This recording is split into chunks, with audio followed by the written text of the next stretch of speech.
And welcome to another spring training edition of 310 to Left, presented as always by our friends, your New England Ford dealers.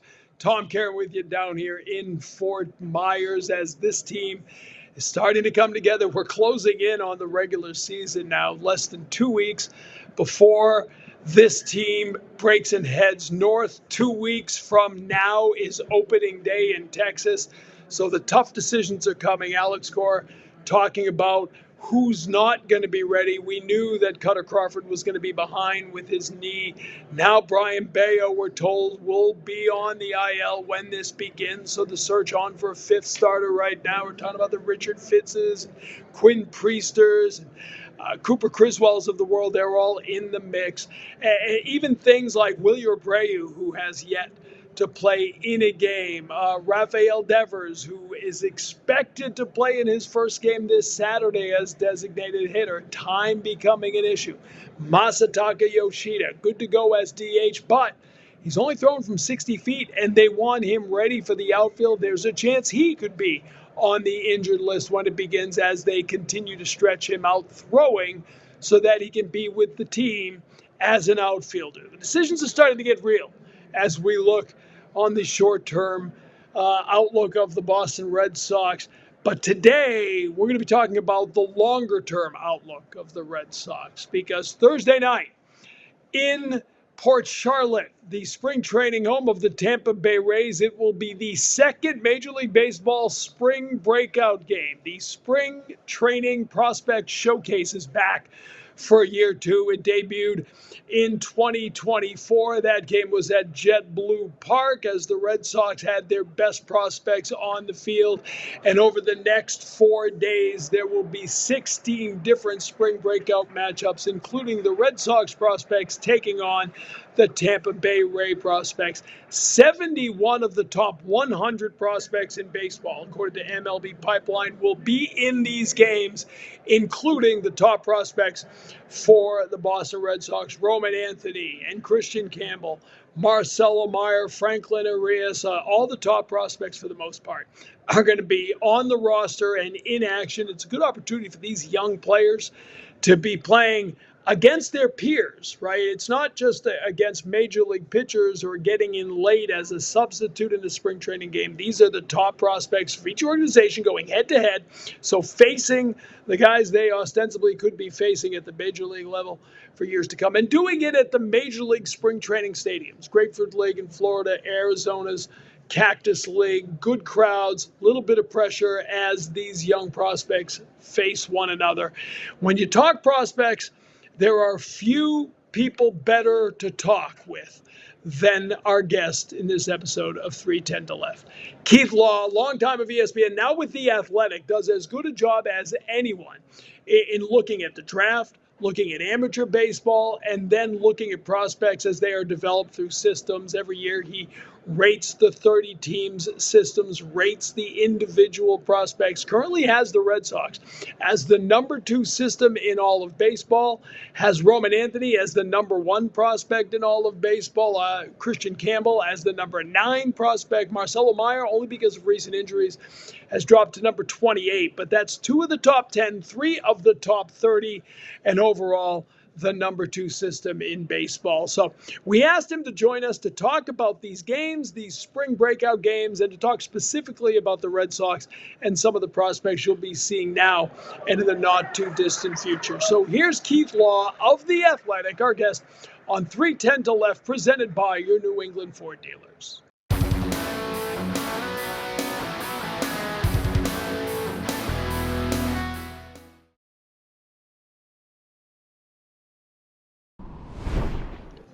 All right, for the second year, Major League Baseball is having the spring breakout games around baseball. No better person to talk to about these games than the man who joins us now, Keith Law from The Athletic. Keith, it's a great idea, right? You take the top prospects for all 30 organizations, you put them in front of big crowds at big spring training stadiums, and you get to have some fun with the guys that you've been talking about for years. I assume you like this idea of the spring breakout. Oh, I love it. Oh, great. It's one-stop shopping for me. I'll actually be in Arizona for the games later this week, but I wish I could be in both. I wish they did a week in Arizona and then would do the Florida ones a different week so I could bounce back and forth, because just about all the teams, they send their best guys. This isn't like the Futures game or the Arizona Fall League, where you hope someone gives permission. All the best prospects who are healthy are playing in these games. It's interesting now too, right? Like so many teams will get a lot of spring training time for these top prospects, but Mm-hmm. they're not necessarily starting, right? Or they're coming in the later innings, or they're getting a spot start here and there. This is cool because it's mano a mano, right? It's my best 30 against your best 30, or pretty close to it. Yes, and honestly, it's what the Futures game, which is the thing they do at the All-Star break, used to be a bit more like, where it's from the beginning, these are all the best guys. The two lineups are both loaded with prospects. The two starting pitchers are generally, if not the best starters from their organization, some of the very best starters. And that's what we get in these breakout games. And teams are very strongly encouraged by the commissioner's office. Put your best guys out there. Put your best available starter to actually start the game. Make sure your lineup resembles a real lineup, but it's just all your best prospects are in it and are towards the better guys or towards the top of the lineup. So obviously, people who read my stuff tend to be more invested in the farm system, but the breakout games are for everybody. If you just want to, hey, I've heard this name, Roman Anthony. I don't really know a whole lot about him. Well, now you actually get to watch him on a major league field, major league spring training field, against some of the best competition that's available to him as a minor leaguer.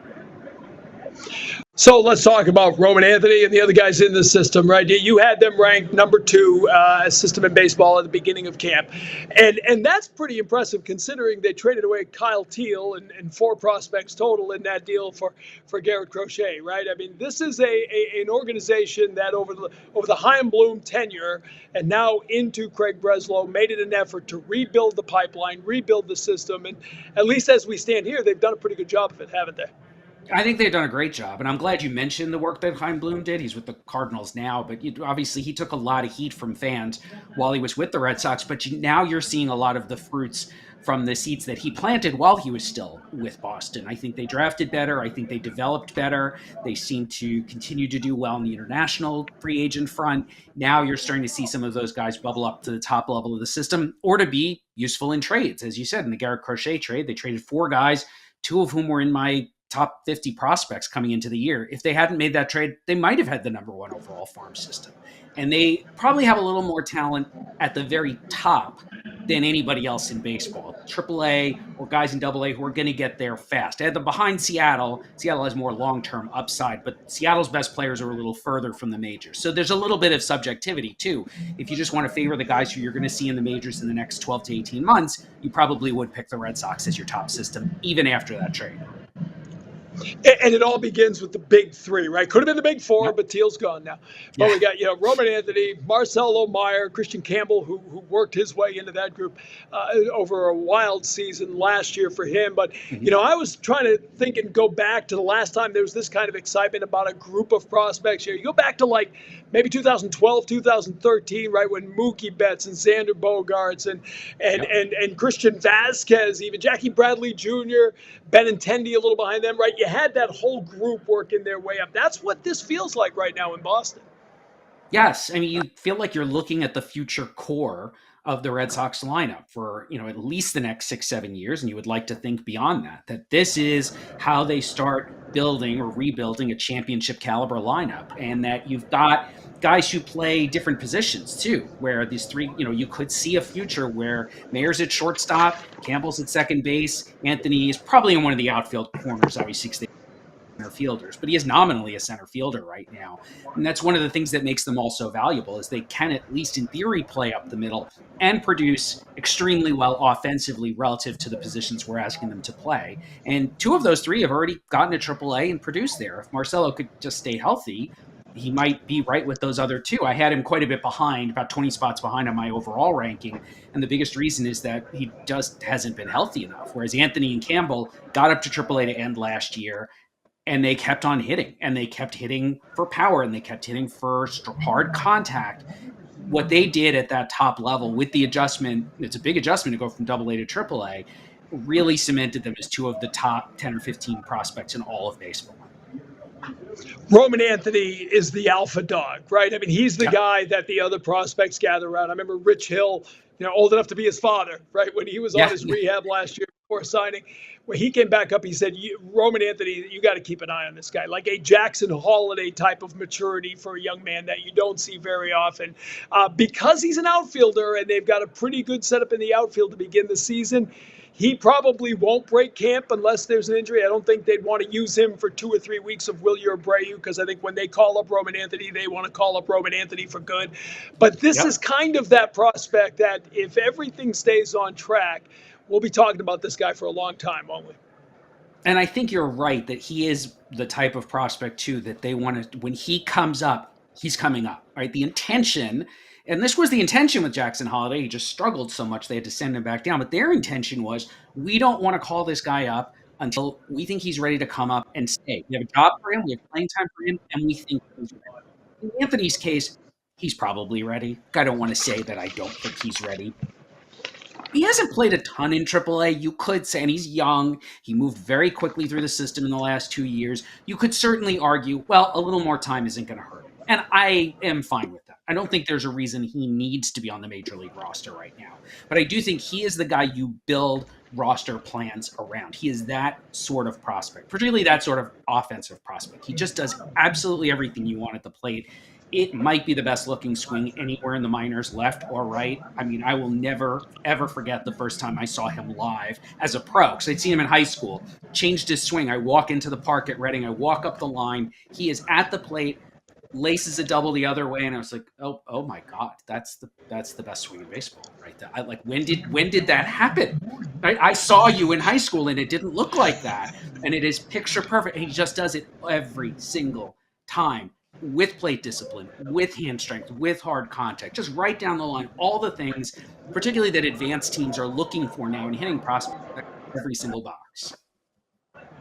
The guy you wouldn't say that about is Kristian Campbell. Like, you wouldn't see his swing and say that's the prettiest swing in baseball, right?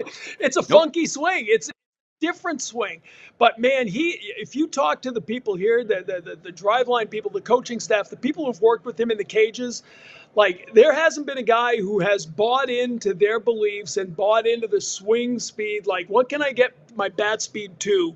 And it has translated to success. Like, I know, Alex Spear, our friend, didn't have him in the top 30 Red Sox organizational prospects a year ago, and he winds up being the minor league player of the year. I mean, how do is there a comp there? Is there a guy you've seen put together a year like that in recent history? I mean, okay, I'm not saying this is who he is, but remember, Albert Pujols was a 12th round pick out of a junior college. He was nobody. And then a year and a half later, he gets into the minors and never, ever stops hitting. I didn't stop hitting for about 10, 12 years after that.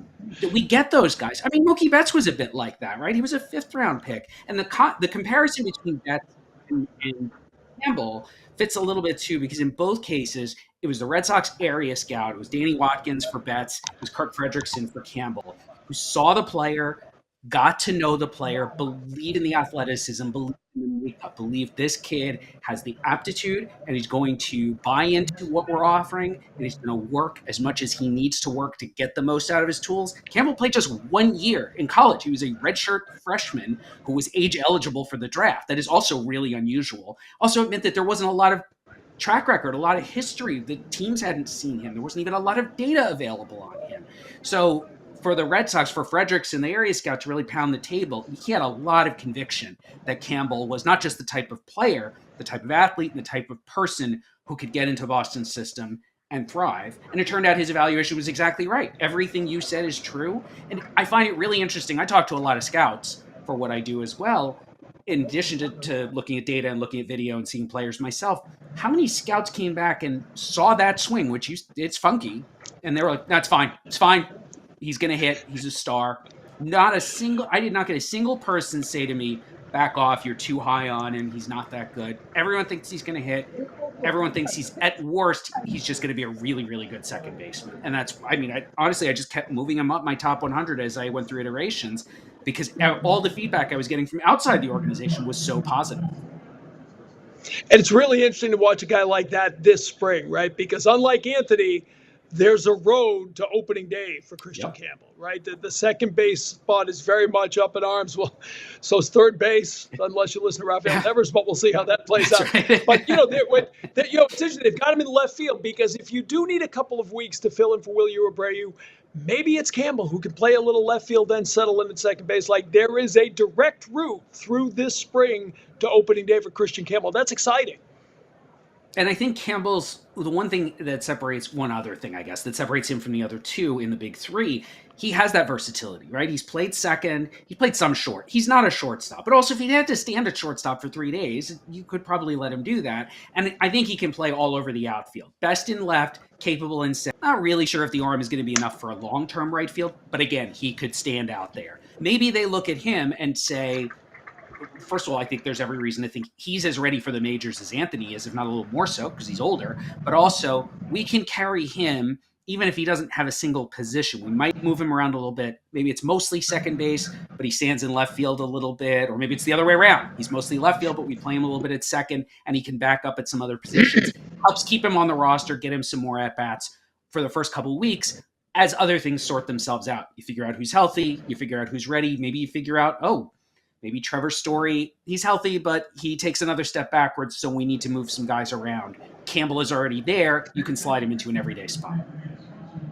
All right, to Marcelo Mayer now. 2 years ago, we might have been saying a lot of these things about Marcelo Mayer, right? As far as the guys with the fast track. As you said, durability is the issue. He finishes each of the last 2 seasons on the IL. But, man, I've been watching him a lot this spring, and you start to think about who you thought about 2 years ago, right? I mean, he's just so smooth in the field that he's been hitting major league pitching here in camp. I mean, he's a really exciting prospect if he could just stay healthy and put together a full season of health, right? If we'd had this conversation in June, I would have probably said he could be the number one prospect going into next year. And then he got hurt again. And he had some mechanical stuff that it looks like he's worked through, but I really want to see this happen once we get to the regular season. And he's the guy who needs to go to AAA, right? He hasn't played there. He just lacks playing time. He just has not played all that much over the last 2 years relative to these other guys we're talking about. But his ceiling is up there with the other two. It's an everyday shortstop with at least 20 homer power and pretty hard contact, so that he should be able to hit for some average too. I do think the power is going to be the leading tool in his offensive package, but I think he can be a really complete player and do it with plus defense at short. He's got to stay on the field. He did show last year, he kind of locked that front knee so that you could, I saw pitchers in AA just spinning stuff below the zone. He had no chance to get to it. I know the Red Sox are aware of this. I always say, if I see it, they see it too. They're trying to get him to loosen up so that he can get to those pitches down or just be able to lay off of them.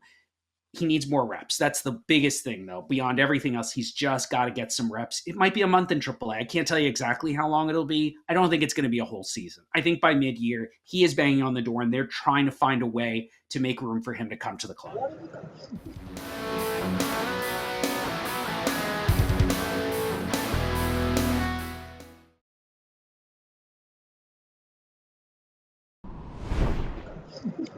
I'll tell you, one of the best developments for all these guys here in this camp, Keith, has been the real estate positioning in the clubhouse, and that Alex Bregman put his locker right next to all three of them, and is buying them. He bought them all suits this week. He said, go get a suit, send me the tab. Like, that's old school stuff. But you couldn't ask for, it's like, Bregman is the closest we've had to Pedroia around this camp, right? A guy who just shows up day one, talking about winning, anything he can do to help the guys around him win, including these three prospects. I mean, you don't always get a guy like that to learn from.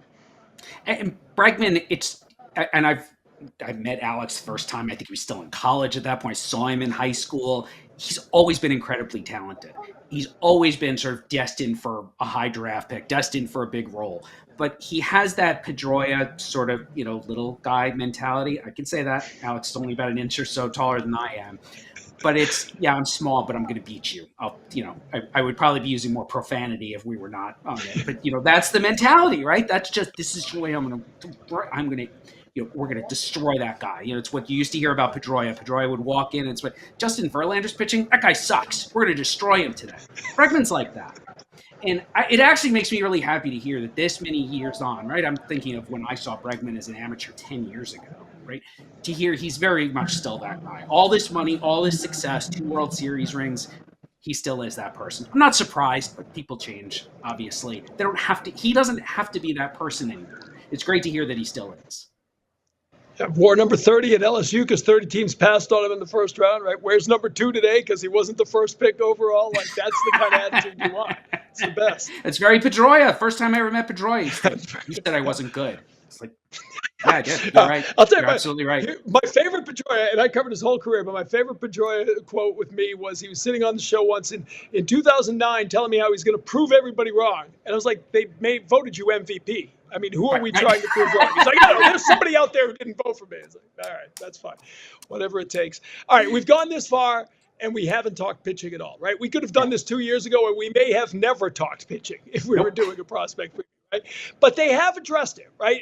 And one thing Greg Breslow, I think, did and came in quickly with a couple of trades, right? You get Priester, you get Fitz, you fill out some depth at the top end of the farm system, and then you go draft some guys and sign international free agents, which is really where they brought in some talent. But the pitching prospects look a whole lot better than this organization did a couple of years ago, right? Yes, absolutely. Particularly because under the previous regime, they just didn't draft pitching at all. And I understand why. There's a lot of teams do that. The Orioles don't do that. The Orioles just do not draft. It is hilarious if you look at the Orioles drafts. Top 5 rounds, they've taken almost no pitching since Mike Elias took over. They're terrified of it. I mean, I understand a little bit, but at some point, somebody's got to take the ball, right? Eventually. Otherwise, you're going out and paying a lot in prospects or money to try to build a rotation. So the Red Sox are starting to get a little more into that. They're also trading for it, aggressively trading for it, not just at the major league level. David Sandlin's probably going to make some starts for them in the big leagues at some point this year. I don't think he makes the rotation. He might be more of a 6th, 7th starter for them over the course of 2025, but that's the kind of move they had to make, right? They didn't have any pitching in the upper levels, so they went to trade for it. And now you're also starting to see some of the international free agents bubble up, at least into full season ball, to the point where we can say, all right, the next 2-3 years, they're going to have more homegrown starting pitching. Because it's just going to take time. You're not going to build that overnight. And with a higher attrition rate of pitchers, you kind of have to get a lot of them, whether it's draft, trade, international, just get a big collection of them and see which ones are able to stay healthy and throw enough strikes to be able to get to the big leagues. And I think they're finally trending in that direction. I would love to see them open it up. Maybe it's the second round. Maybe they're just not ready to do it in the first round. Take a little bit more pitching in the draft. Particularly this year, I've been out seeing college players. There's a lot of college pitching. And in the second round, you'll probably get a pretty good one. That's something they don't have to do it. Just be more open to it than they were over the last couple of drafts. I'm curious to hear what you'd say about this, because I look at Richard Fitz, who a year ago I would have said, okay, here's a guy who can be a serviceable depth guy, and we'll see where it goes. He shows up now this year, and he's throwing 98 regularly. He never did that last year. I don't think he ever threw a pitch over 97.5 last year on the entire season. And now he's living 96 and hitting 98, and he's a different guy. They were excited about him. He's one of the stories. I feel that has changed in the last 10 years, right? I feel pitching especially, guys go to the lab in the offseason, right? They don't go to Aruba. They go to the lab, and they come back a completely different guy. And so do you see bigger changes in pitching prospects from year to year than maybe what you saw from a guy in college and suddenly what he becomes at the age of 26? Is that different than what it used to be? You make me think I should go open a pitching lab in Aruba. That seems like the inefficiency right there. That's how you bring it all together. There you go.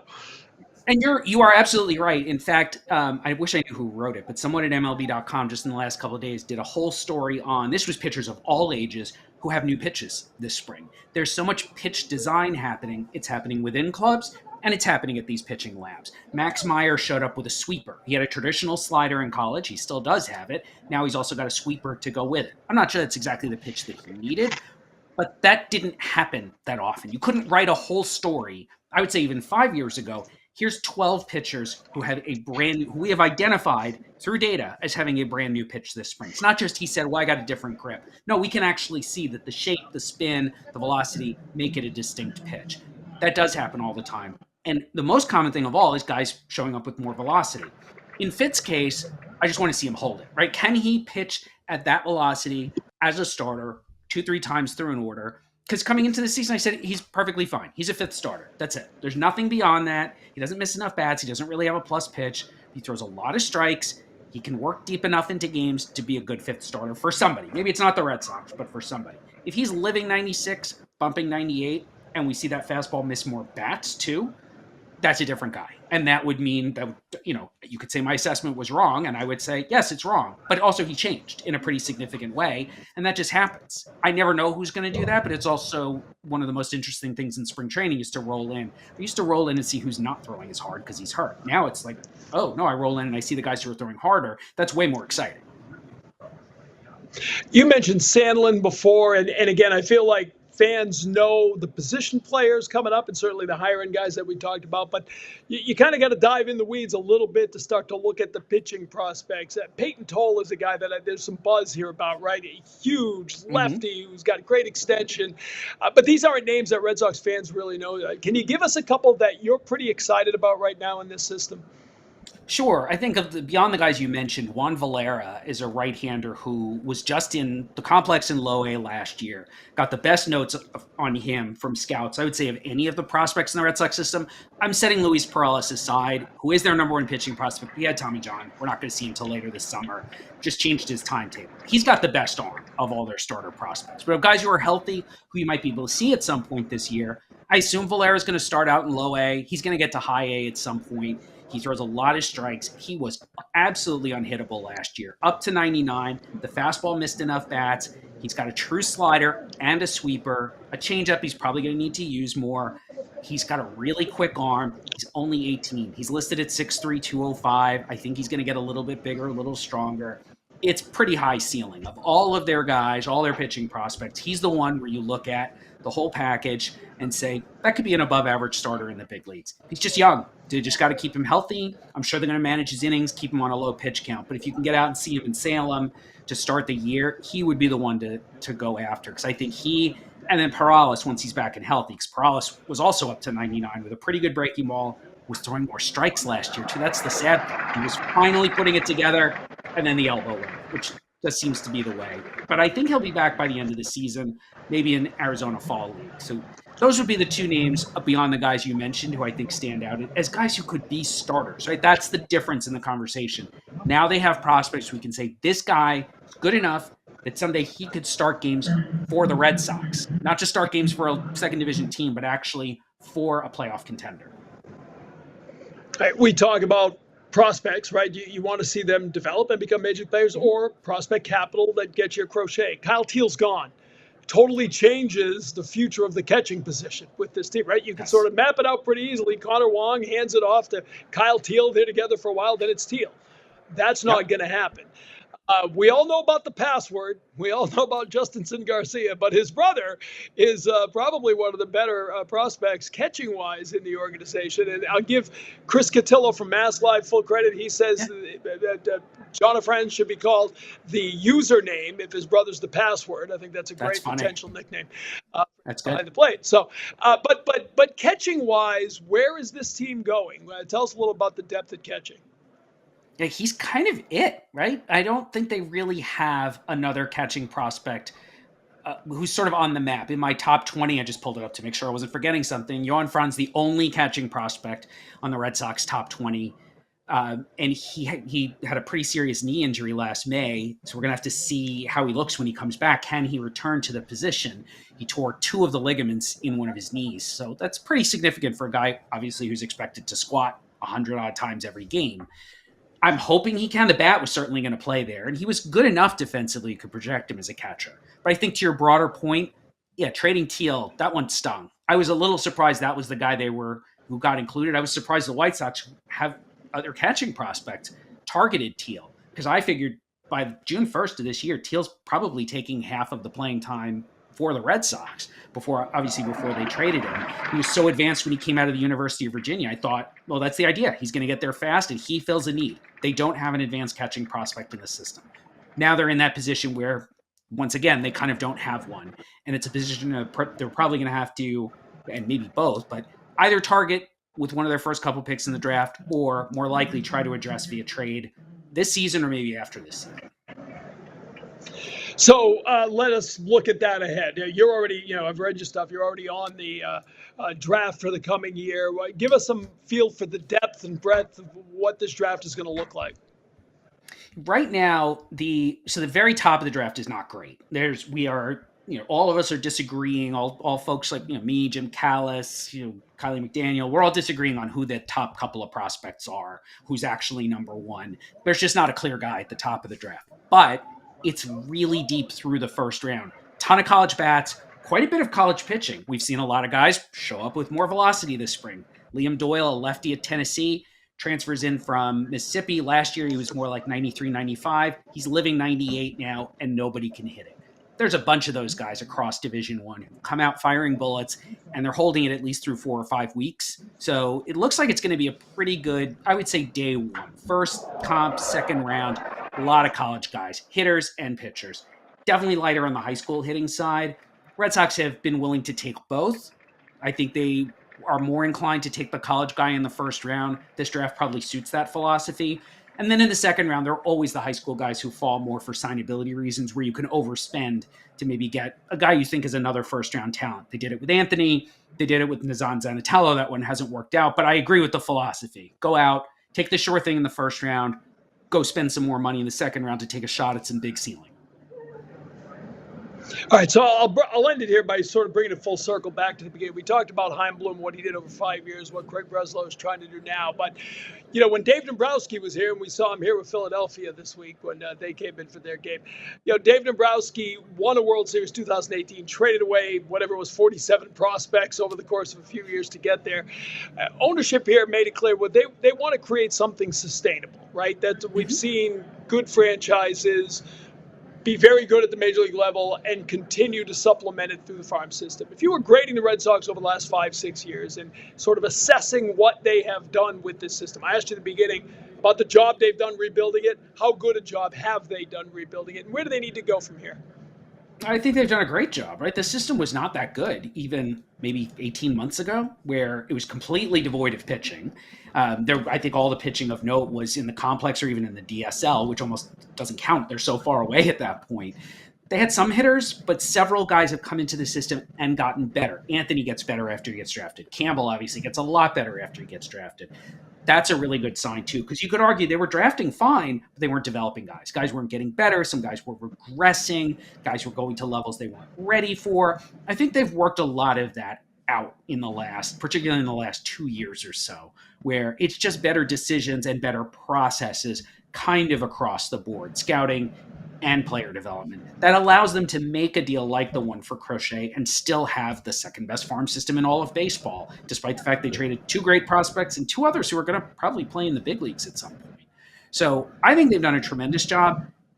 I will say if I'm looking for sort of the cloud along with the silver lining, that approach, that drive line style approach, works for a lot of hitters. It doesn't work for everybody. Watch what happens with Nick York, who they traded to Pittsburgh, who absolutely raked with the Pirates in AAA, looked pretty good in the majors.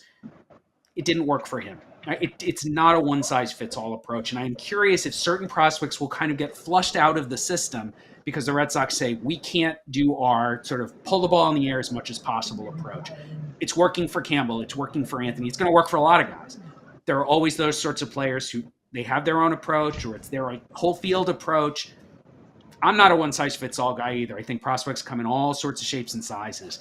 I am curious if they will miss some value if they get too locked into everybody's got to pull the ball in the air.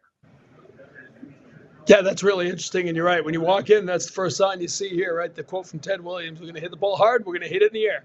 And that is what they get. I got to ask you finally, if Kristian Campbell was the shocking prospect last year, give us a sleeper. Give us someone that you think maybe not we're going to see at the major league level this year, but someone that we're not paying enough attention to right now that we should start paying attention to as we watch the minors this season for the Red Sox. Oh, you mentioned the password. He was my actual I tagged someone as a sleeper for the Red Sox system this year. Look, this guy's just got to do it at do it for a full season, do it at a higher level, and we'll absolutely we will be talking about him for a lot more than just his name. I'll throw one other. Jedrickson Paez, right-hander, was in low and high A, kind of a funky delivery. There is some effort to it. I don't love.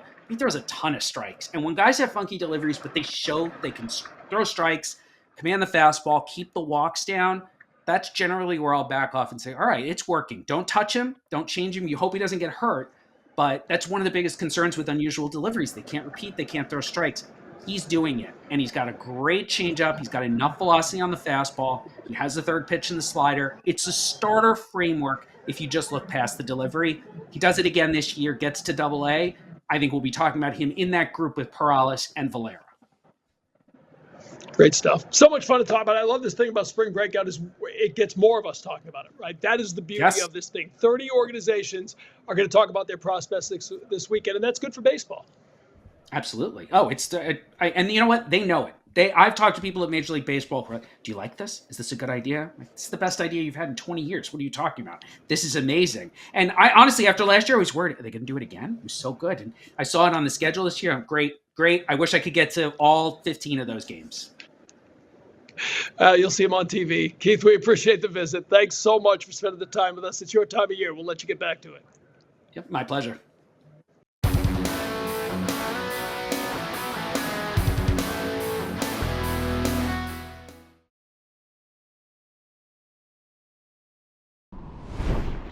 Great stuff from Keith. A lot to keep an eye on in the coming season for the Red Sox. Obviously, guys at the top of his list, the Roman Anthonys, the Campbells, the Myers.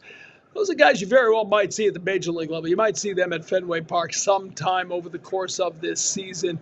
Always fun to start thinking about that next wave behind them as those players move their way up through from Salem to Greenville to Portland to Worcester and ultimately someday with the Boston Red Sox. We'll continue our conversation about the prospects. Brian Abraham, farm director of the Red Sox, going to be dropping by for our next edition.